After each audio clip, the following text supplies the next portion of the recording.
Hello guys, नमस्ते। तो हमेशा की तरह सुबह उठ के हमेशा मैं पानी पीती हूँ। तो पानी गाइस इतना ज़्यादा ठंडा था कि मुझे ऐसा लग रहा था कि मैंने अपने मुंह में बर्फ़ रख दी हो, सीरियसली। फिर उसके बाद मैं चली गई थी सीधा करके अपने खेतों में। यहाँ पे हमारा खुद का पुदीना लगा रखा है, तो यहाँ पे पुदीना को मैं लेके आई और उसे भिगाने के लिए मैंने छोड़ दिया। इतने मेरे आलू भी बॉयल हो चुके थे और आलू को मैंने निकाल के उन्हें फ्रिज में रख दिया था ठंडा होने के लिए। और फिर उसके बाद चली गई थी मैं चाय बनाने के लिए, क्योंकि मुझे ऑर्डर आया था चाय बनाने का। तो यहाँ पे मैंने अदरक डाला, चाय पत्ती, दूध और चाय को छोड़ दिया था पकाने के लिए। और आज मैं नाश्ते बना रही थी आलू के परांठे और चटनी, और उसके साथ गर्मा गर्म चाय थी। तो फिर यहाँ पे चाय बन के तैयार थी और पापा फीकी चाय पीते, तो उसके साथ मैंने उन्हें गुड़ दे दिया था। फिर उसके बाद यहाँ पे नमक मिर्च भी मैंने पीस ली थी, और फिर उसके बाद यहाँ पे टमाटर मैंने कट मार दिए थे ताकि वो अच्छे से पक जाए। तो फिर यहाँ पे पुदीना मैंने अच्छे से 2-3 पानी से उसे अच्छे से धो दिया था।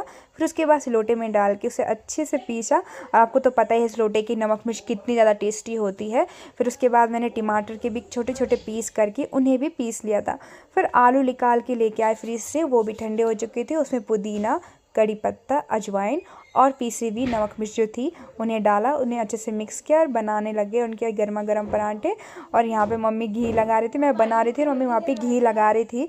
और फिर उसके बाद पक गए थे, सबको नाश्ता कराया। और हमेशा मैं सबको नाश्ता कराने के बाद खुद ही हमेशा लास्ट में नाश्ता करती हूँ। और सच में बहुत ज़्यादा टेस्टी हो रहे थे परांठे, मुझे तो बहुत ज़्यादा मज़ा आया।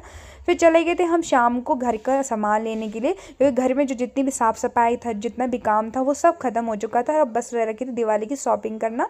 तो खुद के लिए तो कुछ लिया नहीं, पर फिर भी घर के लिए लिया, तो इतनी ज़्यादा खुशी हो रही थी ना, पूछो ही मत। तो यहाँ पे मैंने गुलाब जामुन का पैकेट भी ले लिया था। और यहाँ पे मुझे हमेशा रंगोली बनाती हूँ, तो यहाँ पे मैंने कुछ रंगोली के कुछ कलर्स भी ले लिए थे दोस्तों। और फिर यहाँ पे सारा सामान ले लिया था हमने घर का, जो भी हमें चाहिए था। फिर इसके बाद हमने बिलिंग कराई, बिल काउंटर पे गए और फिर बिलिंग करा के सारा सामान लेके और फिर चले गए हम सीधा करके यहाँ पे दूसरी दुकान पर। यहाँ पे मैं दिए ले रही थी, उन्हें अच्छे से चेक कर रही थी कहीं उन पे छेद या टूटे वगैरह ना हो। और हर दुकान में इतनी ज़्यादा भीड़ थी दोस्तों कि पूछो ही मत, घुसने की भी जगह नहीं हो रही थी।